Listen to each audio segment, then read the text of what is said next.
탈무드에 이런 글이 있습니다. 당신이 작별하는 사람에게 무언가를 빌고 싶을 때 그 사람이 더욱 현명해지기를 바라고 싶어도 그가 이미 충분히 현명하고, 그 사람이 부자가 되기를 바라고 싶어도 그가 이미 넉넉한 부자이며, 그가 모든 사람들에게 사랑받는 착한 사람이기를 바라고 싶어도 이미 충분히 착한 사람이라면 당신은 어떤 작별 인사를 하는 게 좋을까? 가장 현명한 인사는 이것이다. 부디 당신의 자녀들이 당신보다 더 훌륭한 사람 되기를 빕니다. 저도 오늘 작별 인사는 아니지만 우리 성도님들께 축복하고 싶습니다.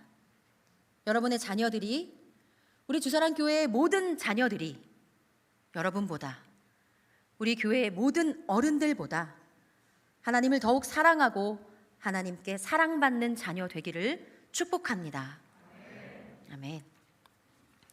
어린이 주일도 지나고 어버이 주일도 지났지만 자녀 교육과 또 다음 세대를 향한 관심은 끊임이 없지요. 저도 자녀를 키우면서, 교육부를 섬기면서 어떻게 하면 이 아이를 바르게 키울 수 있을까? 어떻게 하면 우리 자녀들을 신앙으로 바르게 인도해 줄 수 있을까? 끊임없이 고민합니다. 우리 중에는 자녀가 있는 분도 있고 없는 분도 있고 미혼인 분도 있지만 하나님 앞에서 늘 어린아이 같은 내 자신에게 적용해도 좋을 것이고, 우리 자녀들, 또 우리 교회의 자녀들, 또 이 땅의 모든 다음 세대들을 축복하는 마음으로 이 시간 말씀을 함께 나누면 좋겠습니다. 미국의 윈십이라는 교수가 19세기에 살았던 두 가문을 비교하여 발표한 적이 있습니다.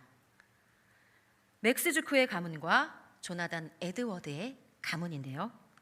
조사에 의하면 이 무신론자였던 주크는 불신자 여성과 결혼해서 560명의 후손을 두었는데 후손 중에서 310명은 거지로 죽었습니다.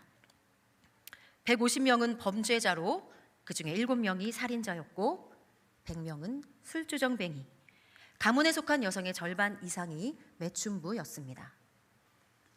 반면에 같은 시대에 살았던 조나단 에드워드는 하나님께 헌신된 사람이었고, 그는 경건한 여인과 결혼해서 1394명의 후손을 두었는데 후손 중에 13명은 대학 총장, 65명은 교수, 3명은 상원 의원, 3명은 주지사, 100명은 변호사, 30명은 판사, 56명은 외과 의사였습니다.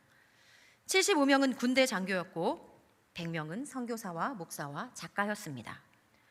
또 80명은 공직자였는데 그중에 3명은 시장, 1명은 재무부 감사관, 또 1명은 부통령이었습니다. 이쯤 되면 마음이 조금 불편하실 수도 있습니다. 하나님 잘 믿는 사람은 이 땅에서 형통하고 하나님 믿지 않는 사람은 망한다는 기복신앙을 말하려는 것이 아닙니다. 또 이 땅에서 부귀영화를 누리고 명예를 얻는 것이 가장 큰 복이라는 결론을 내리려는 것도 아닙니다. 그만큼 사람에게 환경이 중요하다는 것이죠. 많은 경우에 우리는 부모의 영향을 받습니다. 좋은 부모 밑에서 자란 아이는 좋은 사람으로 성장할 가능성이 높고, 좋지 않은 부모 밑에서 자란 아이는 좋은 사람으로 성장하기가 쉽지 않을 수 있습니다. 아이의 행실 뒤에는 그 가정의 배경을 보게 되지요. 부모의 됨됨이, 양육 방식, 가치관, 환경, 실로 가정에서의 부모의 교육이 우리 아이들에게 큰 영향을 주는 것은 사실입니다. 그런데 꼭 그렇다고 단정할 수 없습니다. 오늘 우리가 함께 읽은 본문 말씀에는 좋은 부모를 두었지만 악한 사람이 된 왕과 악한 부모를 두었지만 좋은 사람 왕이 된 사람의 이야기가 나옵니다. 히스기야라는 좋은 부모를 두었지만 악한 왕이 된 므낫세와 그의 아들 아몬, 그리고 좋은 왕이 된 아몬의 아들 요시야가 그 주인공입니다. 남유다의 14대 왕 므낫세는 12살에 왕위에 올랐는데 잘못된 정책을 펼쳤던 아주 대표적인 인물입니다. 그는 10계명의 처음 2계명, 하나님을 섬기고 오직 하나님만 섬기라는 그 계명을 매우 혐오했고, 하나님을 거부함과 동시에 수리아 여신을 섬기면서 유다 전역에 죄악을 홍수처럼 번지게 했습니다. 닥치는 대로 하나님의 율법을 파괴했고, 발견되는 율법서는 다 모조리 불태우고, 그의 통치 시대에는 하나님을 섬기는 사람들은 순교를 각오해야 할 정도였습니다. 그렇게 죄악에 죄악을 더하다가 후에 바벨론 감옥에 가서 죽을 때가 돼서야 비로소 죄를 뉘우치기 시작했습니다. 므낫세의 아들인 아몬 역시 우상 숭배를 하고 여호와를 버린 악한 왕이었습니다. 오늘 말씀 22절에 보면 그의 아버지 므낫세의 행함같이 여호와 보시기에 악을 행하여 아버지 므낫세가 만든 모든 우상에게 제사했으며 여호와 앞에서 겸손하지 않고 더욱 범죄했다 기록되어 있습니다. 그러다가 결국 아몬은 궁중에서 그를 반역한 신복들에게 살해를 당해 죽게 되지요. 선한 왕인 히스기야를 닮지 않은 그의 아들 므낫세, 그리고 악한 왕인 므낫세를 꼭 닮은 그의 아들 아몬. 그렇다면 아몬의 아들 요시야는 어땠을까요? 아버지 아몬이 살해당하고 요시야는 최연소 8살이라는 나이에 왕위에 오르게 됩니다. 그리고 31년 동안 예루살렘을 통치하게 되는데, 그의 즉위 8년, 그가 16살이 되던 해에 그는 비로소 하나님을 구했다고 했습니다. 그리고 즉위 12년, 20살이 되던 해에 유다를 정결케 하여 우상을 제거했습니다. 이 유다에서 사마리아에 이르기까지 우상을 숭배하며 분향했던 제사장들을 다 폐하고 우상 숭배 의식을 중지하고 상당과 제물, 석상과 목상을 빻아서 가루에 만들기까지 모조리 남김없이 다 우상을 제거했습니다. 그리고 즉위 18년 되던 해에 성전에서 율법책을 발견하고 하나님의 말씀을 읽고 그 말씀 앞에서 옷을 찢으며 회개하며 백성들 앞에서 율법책을 낭독하고 여호와 앞에서 언약을 세워 다시 온 백성들을 언약을 지키도록 인도했습니다. 그 결과 어떻게 됐지요? 오늘 본문 뒤에 나오는 34장 33절 말씀을 함께 읽어볼까요? 시작. 이와 같이 요시야가 이스라엘 자손에게 속한 모든 땅에서 가증한 것들을 다 제거하여 버리고 이스라엘의 모든 사람으로 그들의 하나님 여호와를 섬기게 하였으므로 요시야가 사는 날에 백성이 그들의 조상들의 하나님 여호와께 복종하고 떠나지 아니하였더라. 아멘. 할아버지 므낫세 때 55년, 아버지 아몬 때 2년, 이미 요시야 왕 이전에 반세기에 걸쳐서 유다 백성들과 이 사회 전체에 우상 숭배가 만연했던 그 분위기 속에서 그가 그의 통치 때에 온전히 다시 백성들을 하나님께로 돌이키게 했다는 것이지요. 성경은 요시야에 대해서 계속해서 이렇게 평가합니다. 오늘 본문 34장 2절에 여호와 보시기에 정직하게 행하여 그의 조상 다윗의 길로 걸으며 좌우로 치우치지 아니했다. 또 역대하 35장 18절에 선지자 사무엘 이후로 이스라엘 가운데서 유월절을 이같이 지키지 못하였고 이스라엘 모든 왕들도 요시야가 제사장들과 레위 사람들과 모인 온 유다와 이스라엘 무리와 예루살렘 주민과 함께 지킨 것처럼은 유월절을 지키지 못하였더라 했습니다. 또 마지막으로 열왕기하 23장 25절 말씀 함께 읽어보겠습니다. 시작. 요시야와 같이 마음을 다하며 뜻을 다하며 힘을 다하여 모세의 모든 율법을 따라 여호와께로 돌이킨 왕은 요시야 전에도 없었고 후에도 그와 같은 자가 없었더라. 아멘. 열왕기서와 역대기서를 읽다 보면 참 남유다나 북이스라엘이나 하나같이 왕들이 어쩜 그렇게 힘을 다해서 하나님의 뜻을 거스르며 우상을 섬기는지요. 그 답답한 이야기 속에서 오늘 요시야의 이 이야기는 가뭄의 단비처럼 우리의 마음을 시원케 하고 희망을 주는 이야기입니다. 마음과 뜻과 힘을 다해 그의 전생애 동안 하나님의 율법을 힘써 지켰던 전무후무한 왕 요시야. 누가 그를 그렇게 가르쳤습니까? 그의 할아버지입니까? 그의 아버지입니까? 그가 실로 배우고 영향을 받은 사람은 육신의 부모가 아니라 바로 하나님이셨습니다. 악행을 일삼은 그의 할아버지와 아버지, 그들의 영향을 받았다고, 너무나 어린 나이에 막중한 책임을 졌다고, 보고 배운 게 없다고, 사회가 다 악하다고, 그의 악행에 핑계를 댈 수 있는 요소가 너무나 많았지만, 그러나 요시야는 환경의 지배를 받지 않았습니다.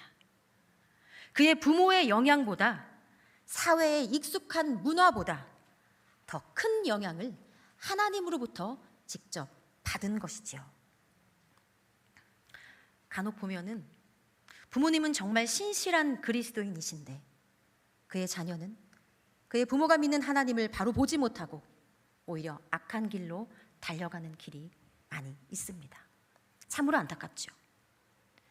그러나 또 때로는 그의 집안은 기독교와는 전혀 상관이 없으나 그는 하나님의 은혜로 하나님을 믿고 그리스도를 주로 삼아 홀로 외로이 예배드리며 그의 가문의 구원을 위해 눈물로 기도의 씨를 뿌리는 아름다운 자녀의 모습도 보게 됩니다.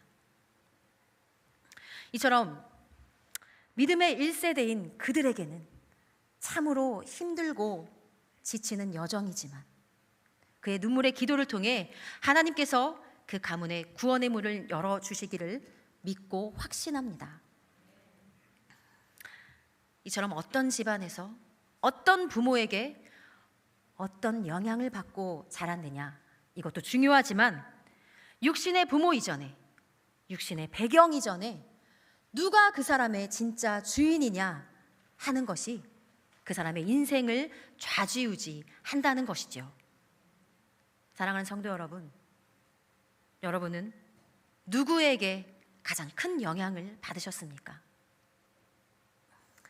여러분의 인생이 그 누구의 영향도 아닌 오직 하나님으로부터 직접적인 영향을 받고 오직 주의 말씀의 법으로 교훈을 삼는 그런 인생 되기를 축복합니다.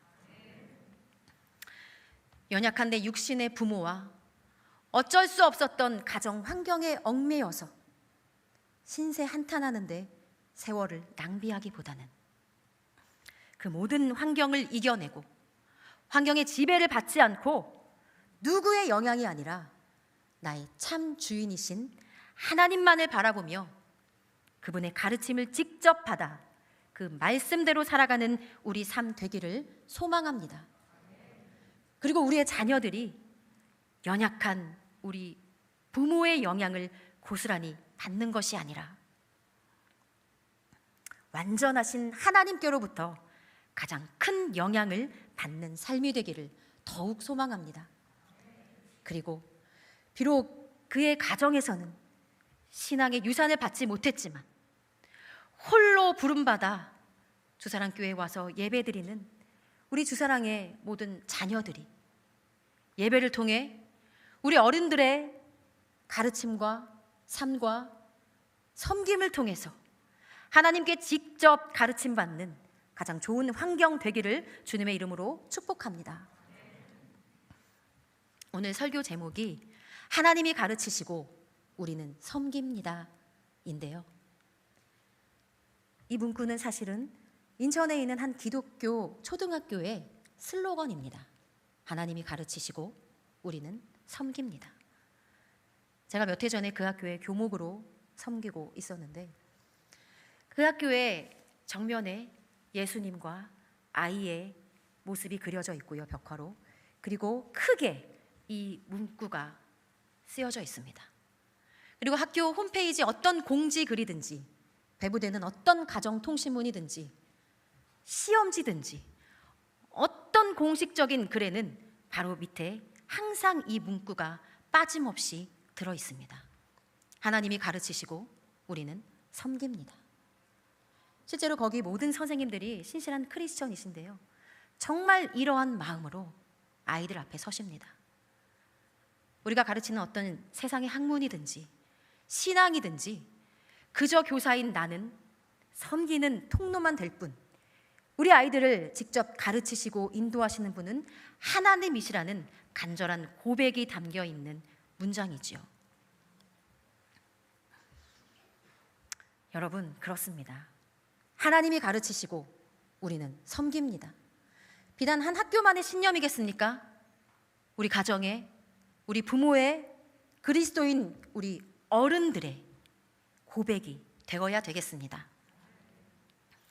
저는 제가 자녀를 낳기 전까지는 꽤 괜찮은 사람인 줄 알았어요. 별로 화날 일도 없었고 아주 성품이 좋은 사람인 줄 착각하며 살았습니다.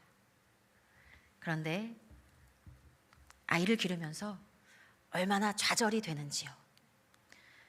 내가 바닥이구나, 내 인내심과 사랑은 진짜 아무것도 아니구나, 뼈저리게 느끼며 살고 있습니다. 자녀를 훈계한다면서 큰 소리를 치면서도 속으로 생각합니다. 이 아이가 이런 모습을 닮으면 안 되는데, 나의 단점을 꼭 빼닮은 그 모습을 보면 더 답답함에 막 화가 나지요. 때로는 자녀를 길러낸다는 것이 참으로 무겁고 버겁고 너무나 두려울 때가 많이 있습니다. 우리 육아의 선배이신 성도님들 보시면 아직 갈 길이 멀었는데 벌써 저러는구나 싶으시겠지만, 자녀 양육은 끝이 없지요. 내 자녀가 5살이든 15살이든 25살이든 45살이든 우리의 가장 큰 화두이자 기도 제목이자 가장 큰 소망이 우리 자녀가 잘 되는 것 아니겠습니까? 그러나 우리 자녀들의, 우리 다음 세대 아이들의 모든 이 인생을 부모인 우리가, 어른인 우리가 책임져야 한다면 무슨 소망이 있겠습니까? 그러나 우리는 그저 자녀를 섬기는 통로일 뿐, 아이를 인도하시고 직접 가르치시고 지키시는 분은 우리 아버지 하나님이신 줄 믿습니다. 우리는 우리 자녀들이 부모를 보는 것이 아니라 우리 부모 너머에 계신 하나님을 마주 볼 수 있도록, 그 아이가 하나님을 만나도록 부지런히 인도하고 그저 섬기는 통로만 될 뿐, 그렇게 우리 아이가 주님을 보게 하면, 주님을 만나기만 한다면 그의 인생은 하나님이 직접 가르치시고 통치하실 줄 믿습니다. 그래서 하나님을 뜨겁게 만난 우리 아이들이 너의 꿈이 무엇이냐 물었을 때, 잘 나가는 유튜버요, 인기 있는 아이돌이요, 수억 버는 자산가요, 건물 주인이요, 이게 아니라 하나님 제대로 믿는 거요, 주님 닮는 거요, 하나님 뜻대로 사는 삶이라고 담대히 간절하게 말해준다면 얼마나 기쁠까요? 나는 비록 부족한 가르침을 줄지라도, 비록 우리 가정에는 결핍이 있을지라도,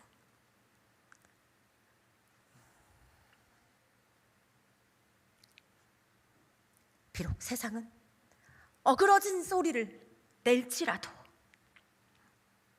우리 자녀들이, 우리 다음 세대들이 내가 아닌 하나님을 바로 만나고 하나님 말씀의 법을 따라서 언제 어디서나 그 법대로 선택하고 따른다면 그들의 인생은 복되고 형통된 성공한 삶이 될 줄을 믿습니다. 아멘. 우리 자녀들에게 이 세상의 부유함과 안락함을 물려주려고 애쓰지 말고 그들의 인생을 좌지우지하는 가장 중요한 일, 그들의 주인 하나님을 만나게 하는 데에 온 마음을 쏟으십시오. 가장 간절한 기도 제목으로 삼으십시오. 오늘 본문에서 요시야 왕이 16살 때 비로소 하나님을 구했고 20살 때 그 말씀을 실천하여 우상을 제거한 것처럼 우리 자녀들이 하나님을 구할 수 있도록 하나님을 만날 만한 예배의 자리로, 말씀의 자리로 부지런히 인도해야 하겠습니다. 그리고 무엇보다 내가 먼저 늘 하나님을 구해야 하겠습니다. 내 나이가 몇이건 내 상황에 상관없이 오늘 내 가장 간절한 소망이자 목적이 하나님을 잘 믿고 주님을 닮는 것이 될 때 우리의 자녀들도 우리 부모의 소망을 따라 그들의 소원이 하나님을 바로 믿고 주님을 닮는 것이 될 줄 믿습니다. 사랑하는 성도 여러분, 내 자녀의 주인은 하나님이시고 그를 가르치시고 인도하시는 분도 하나님이십니다. 자녀와 함께 나란히 서서 하나님을 바라보십시오. 간절히 하나님을 구하십시오. 우리 하나님은 아브라함의 하나님이시요 이삭의 하나님이시요 야곱의 하나님이십니다. 우리 하나님은 내 하나님이시요 우리 자녀의 하나님이십니다. 요시야와 같이 환경의 지배를 받지 않고 오직 하나님께 직접 가르침받아 하나님의 법대로 살아가는 우리와 우리 자녀들, 다음 세대의 삶이 되기를 주님의 이름으로 축복합니다. 아멘. 기도하겠습니다. 사랑의 하나님, 우리의 참 주인이시오 아버지 되시며 가장 좋은 선생님 되어주셔서 감사합니다. 나와 우리 자녀들이 눈에 보이는 세상과 처한 환경의 지배를 받지 않고 오직 주님을 주목하고 주의 말씀을 사모함으로 말씀 따라 살며 아버지 하나님께 다스림 받는 주님을 닮는 삶 살게 하여 주시옵소서. 사랑합니다. 예수님의 이름으로 기도드립니다. 아멘.